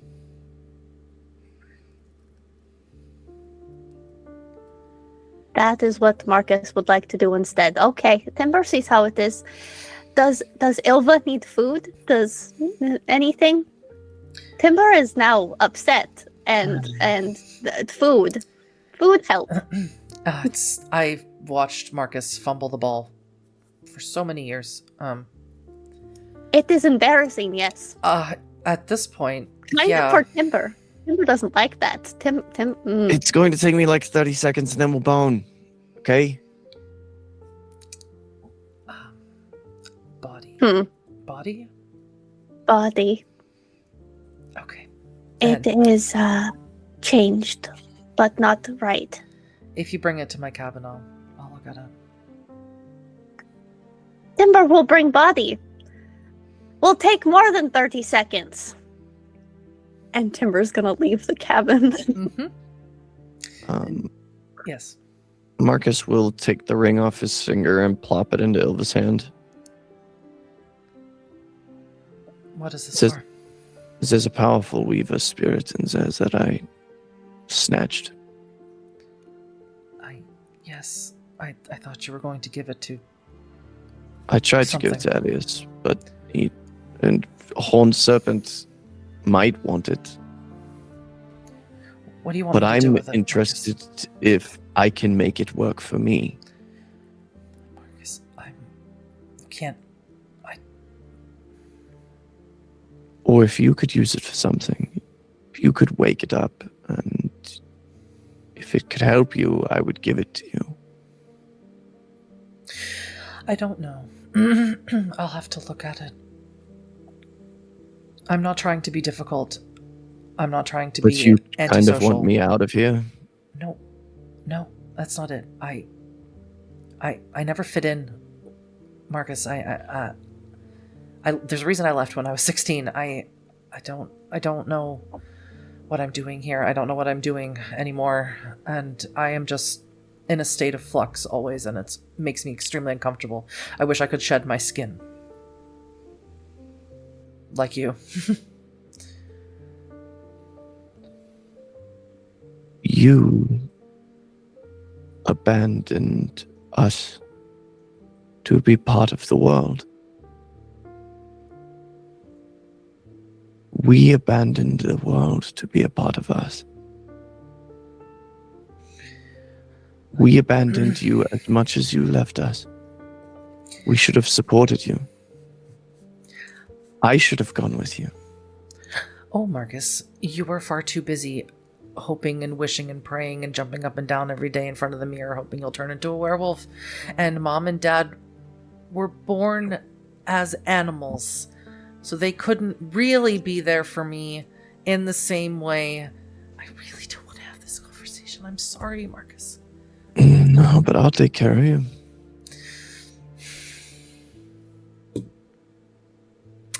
Okay, let's go. I want to see there's a body. There's a body coming for me to look at. Yeah, it's like half burnt.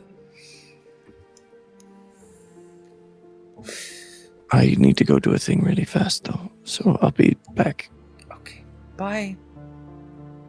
I love you. I love you.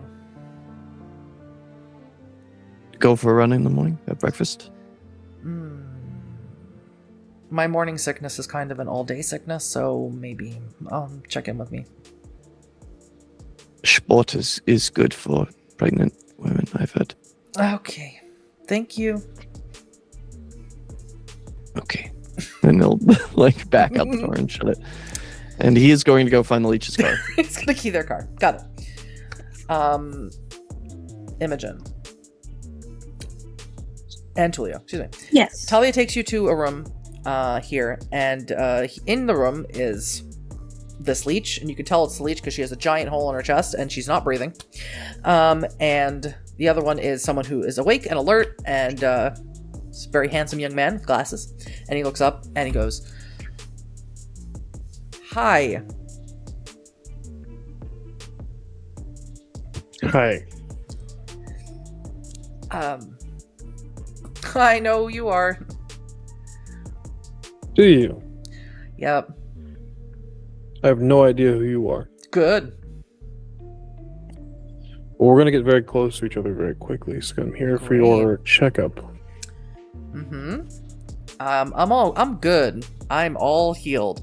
My siblings don't want to let me out. They want to keep me here, just to keep me safe or whatever. And I'm like, I'm fine. I can go back to Berlin. I have a job and a boyfriend, but they don't want me to go back. So, I'm good. I'm fine. I don't need you to touch me. Well, unfortunately for you, this little checkup is a part of the alliance I've made with your leaders. So I'm going to need you to cooperate. Otherwise, things are going to be very uncomfortable for everyone involved. I'm not here to start a massacre, you know what I'm saying? Sure, take a look under the hood. Shirt off. Done. Not the first time I've heard it. He takes shirt off. And yeah, Tullio will give him a full checkup. Give him the Turn your head and cough, kid. Yeah. All right, roll me wits and medicine. Imogen, you're looking at Hecata, and you can see that she's in torpor. This doesn't take any real, the werewolves don't have to know this, but you're a vampire and you've been around the block. You know that she is just going to wake up naturally. That length of torpor depends on how injured she was when she went into it and how humane she was before she went into it. You're thinking a couple of months, she'll wake up on her own. Mm-hmm. But I could wake her up now. You could. If she is a thin blood, you know that definitely your blood is a lot thicker than hers. Pardon the pun.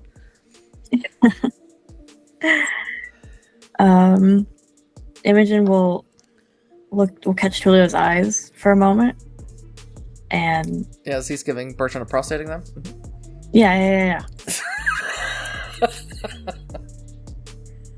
You're gonna look to this this thin blood.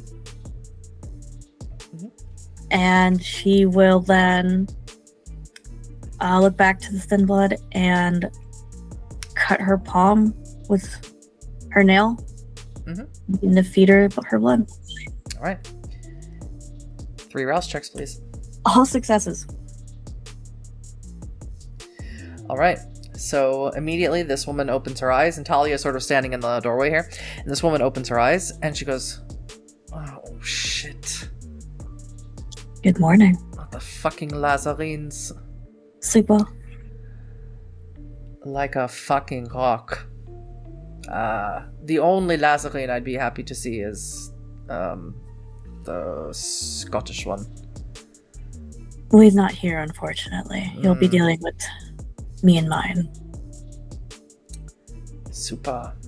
That blood bond feels smooth going down. Forgot about that. Oh, yes. That is something we'll discuss further later on. My girlfriend's going to kick your ass.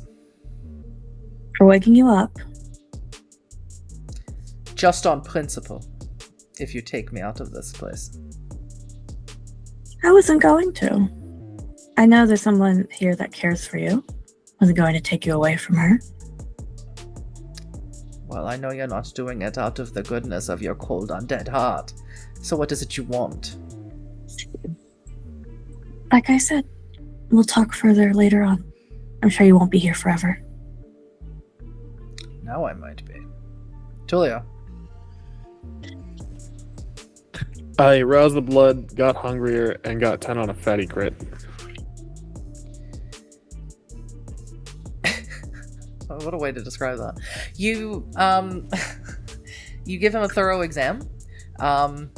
You don't see any broken pieces, any shrapnel, anything like that. He does seem to be perfectly healthy. Congratulations, you don't have to perform emergency surgery for the 2nd time in this fucking cairn. You ask him a lot of really basic questions, and he's pretty forthright with you. He says that he has an incurable chronic disease, terminal disease. That is why he's been a ghoul for so long. You ask him pointed questions about who his domitor is. He says it is a thin blood. He doesn't give you their name, but as soon as he says it's a thin blood, you're like, care, I can do whatever I want to you. Who fucking cares? It's fucking thin blood. And yeah, he has a clean bill of health, so he is telling the truth. They are keeping him prisoner in this cairn. I see. One additional question I would ask him is, why have you refused fighting? And it's a means to heal you. If you're already a ghoul. Oh, my sister healed me just fine. I don't want anything to overwrite your my Domitor's bond. I see. I got the terminology down. Understood. Yep. Well, congratulations. You have a clean bill of health from me. Is there anything I can do that would grant you a little more freedom? You don't know someone named Titus, do you?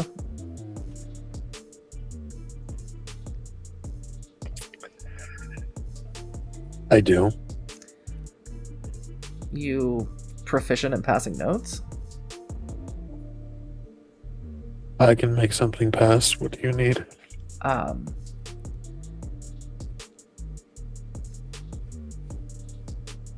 He takes a piece of paper and he writes on the paper a heart and 2 bells.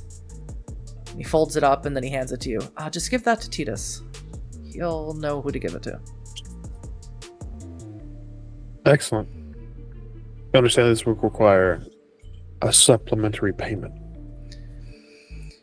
I'm sure that your domitor has... Talk to my sister. Oh no, I'm dealing with you though. I don't get your domitor has... Your domitor has informed you of how this works. Oh, you know what you might be interested in? I run an auction house, and I get shit from all over the world. I might have something in stock that you might want.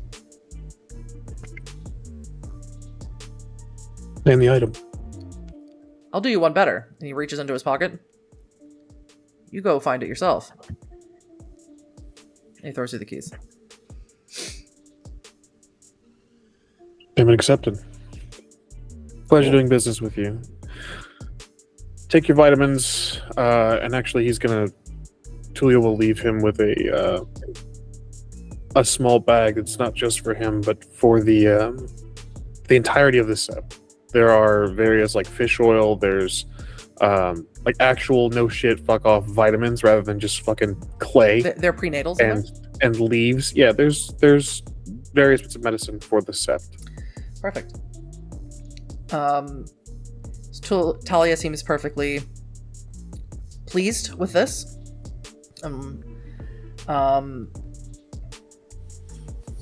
She goes, well, if there's nothing further, I think you should leave the sept as quickly as you came for the comfortability and safety of everyone here.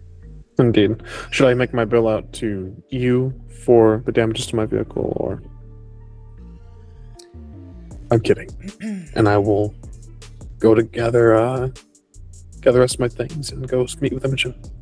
Yeah. Talia sort of is escorting you around to the sept. You see Timber carrying the body, and you see Ganbold coming back looking rather confused, but we're going to get to that in a second, because we're going to escort the vampires out of here, because Imogen has a question to ask Talia. Yes, Imogen sees Ganbold coming out of that cabin, confused looking, and says, actually, if it would be amenable to you as the leader of this place, if we could see the woman we've left in your care. Yes, you may see her, of course. Excellent. And Talia sees you, Timber, and she's Ganbold coming back. And she says, Ganbold, the woman, she was... well? Sleeping. As she always is. And she takes the body from you, Timber, hands it to Ganbold. Timber, please, if you would go with them. Sure. Sorry, yes, Timber will escort out. And Talia says, I assume that Timber is bringing the body to Ilva? Yes, that is where body was going. Ganbold, if you could bring that to my sister, please. I'd appreciate it. Of course. Thank you. So, Timber, you escort the vampires into Aylin's cabin. And as I've described the cabin, it looks nice, pristine, and clean. The cleanest and nicest and prettiest cabin here. So Timber leads you in. Timber, composure and resolve, please.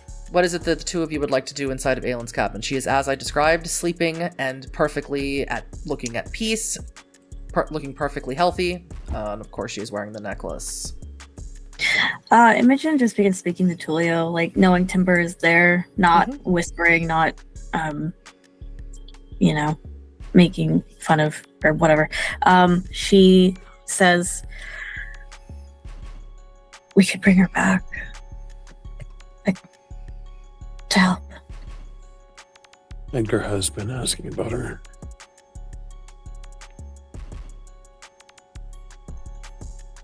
It's up to you.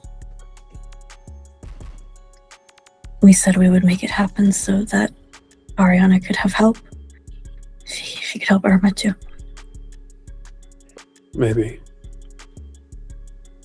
It's your call. Whatever the outcome, though, if we do bring her back, make sure you get something from Edgar. Can't keep getting freebies from this family. While you're having this conversation, Timber, you hear a voice in your mind. It says, Timber, it's been so long. You have never come to see me. Only Hardering. And pine cones. Yes. He has come to visit as of late. What did you offer pine cones? I offer Pinecones nothing. Pinecone seems very content to fight and to die. I sent him, though. He liked to talk to me sometimes about his problems, and it makes a connection. Sometimes I visit him in his dreams. He tells me the things that he wants, and I show him the things that I want. Is that why he put wife's eyes on feet? I don't know why Pinecones does anything that he does, and neither do you, I think. Not anymore.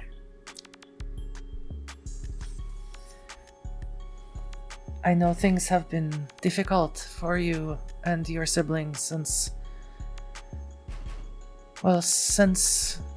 you were no longer wolves together in the Bialowiska forest.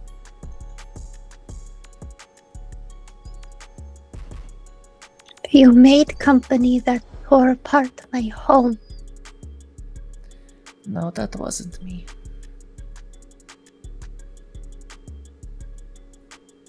It was other. Not wild spirit. I'm sure all of us look alike to you humans, but it wasn't me. Why let her do all this if you are wild spirit? I don't know what I am exactly. I am not always me, and she is not always I. I am complicated. Ember understands in a way. Maybe. Everything in flux, kid. You speak of sense the sweet water. You speak in his voice. Would you like to see him again? Ember did not get to say goodbye. Would you like to?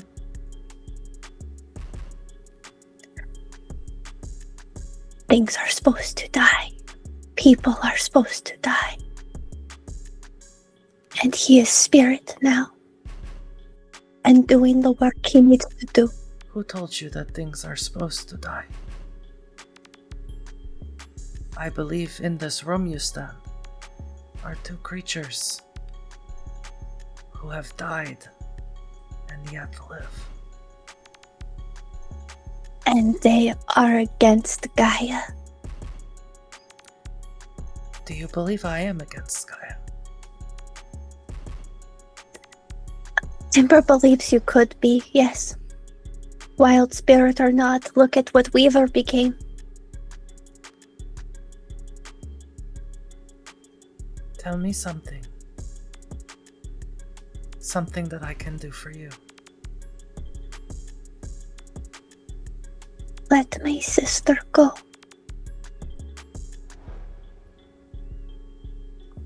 I will. Will you take her place? Yes. I cannot undo what she has already done. And I cannot undo how she will feel without me.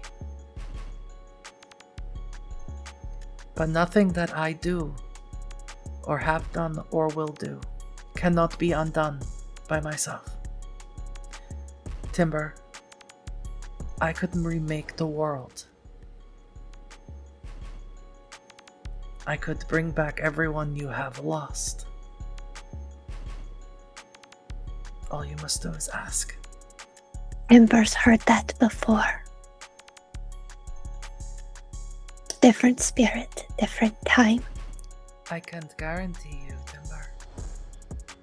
You have never met a spirit like me. No, but speech is normally the same. Your mama will wait for you until you ask for her. When you call for mama, I will bring her to you. Tullio and Imogen, you see that Timber is staring at this woman and has been staring at her for an exorbitant long time. Is she going to eat her? No, I don't think that's it. I think this is just the effect Aelin has on people. When I'm around Aelin too long, I want to eat her. Well, we're not werewolves now, are we? No, you're not. Imogen is going to say, well, we should take her back. You're not going to take her anywhere. Excuse you. We put her in your charge for when we were ready to bring her home. We're ready to bring her home now. Then go get wife to come bring her home. She stays here until then. I don't believe it's your call. Shall we speak with Talia then? Let's.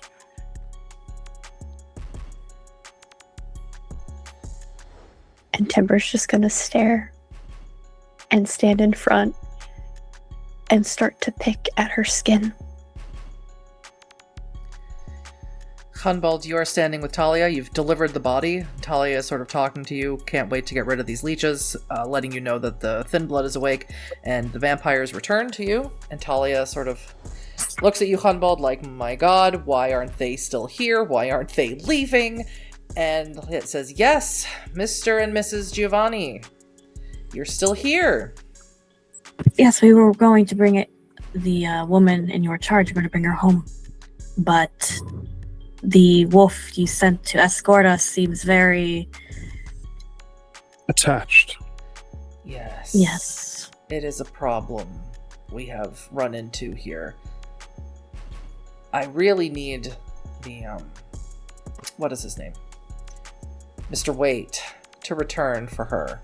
I do believe, based on everything that we have tried, and we've tried to remove her from this particular cabin, not so much Timber, but Hardrain, her sister, has felt extremely protective of her from being removed from that bed. So much so that they wouldn't follow your orders. So much so. Ganbold, you went into the cabin. How do you feel about the woman in the bed?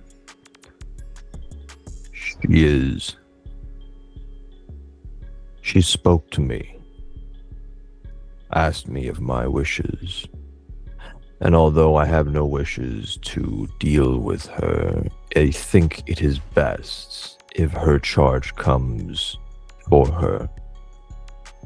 This is the safest place for her.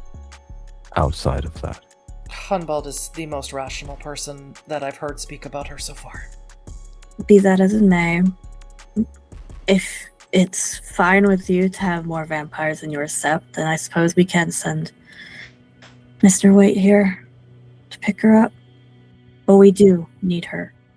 Yes, we have no desire to hold her. Well, I can't speak for everyone, obviously. But if you would like to send Mr. Waite here to pick up his wife, that would be the only way that I could imagine it happening. We'll be sure to announce ourselves beforehand. Of course, we would expect the same protections for my brother, as was granted to us today.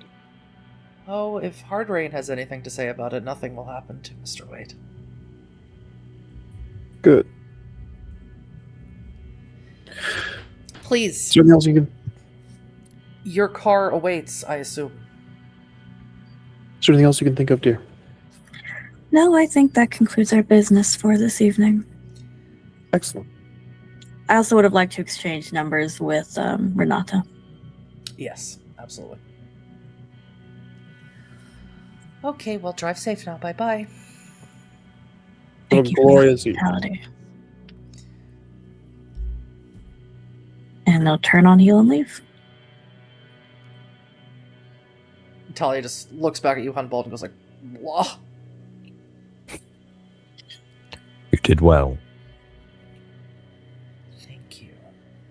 I am now considering that Crookpaw's idea of building a large stone wall around the cairn with little telescopes and cannons, I think he said, doesn't sound as crazy as it did last year. I have better idea. Oh, I'd love to hear it. There's right that I was taught that could potentially keep us safer. Are you speaking of Take it. the Shrouded Glen? No, something a little more violent. I would love to know more. And she sort of puts her arm around you. Let's go talk to the Right Master and see what we can work up. And then as we're walking, you've heard of the Rite of the Grim Reach then, and continue walking. Markus, you're out there by the car, and you have carved black spiral sigils into the sedan. Is that correct?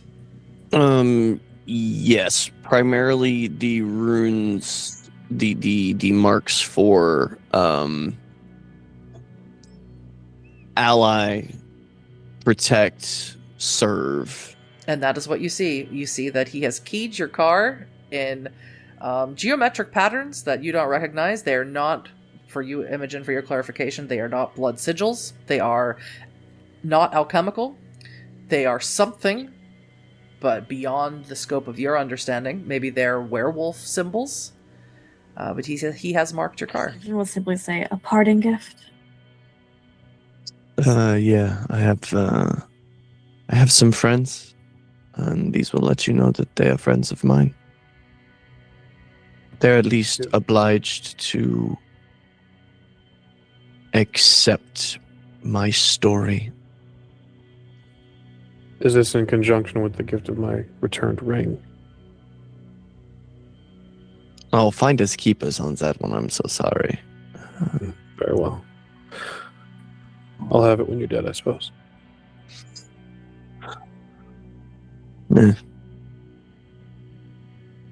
Are these However- friends we'd want to keep around? Oh no, if those friends show up, you're going to want to leave very quickly. But they are great as an enemy of my enemy situation. You know what I mean? And what I mean by that is throwing your enemies at more of your enemies. You get me? Kind of narrow her eyes, but the corner of her lip will upturn. I think I understand. Well, if that's all then. And if you're... What did you call him? Lucius Giovanni? Yeah. If he is moving in circles looking for the worm artifacts, the Shadow Bane, my friends will be moving in those circles too. Excellent. Well, this won't be the last you see of us. We'll be sending my brother next very soon, so kind regards, treat him well, all of that business. Okay. Yeah, you guys fucking suck. And he'll start stomping the ground back to the cairn like it owes him money. That one's fun. That one's easy. That one's insufferable. Shall we? He'll open Yes, the door. please. Thank you. Markus, you go running looking for Timber. Find Timber staring at the shiny lady in the cabin. See she's still in there. Hey, What? You done with your 30-second, And Timber just kind of trails off. yeah, I put some glyphs on their car.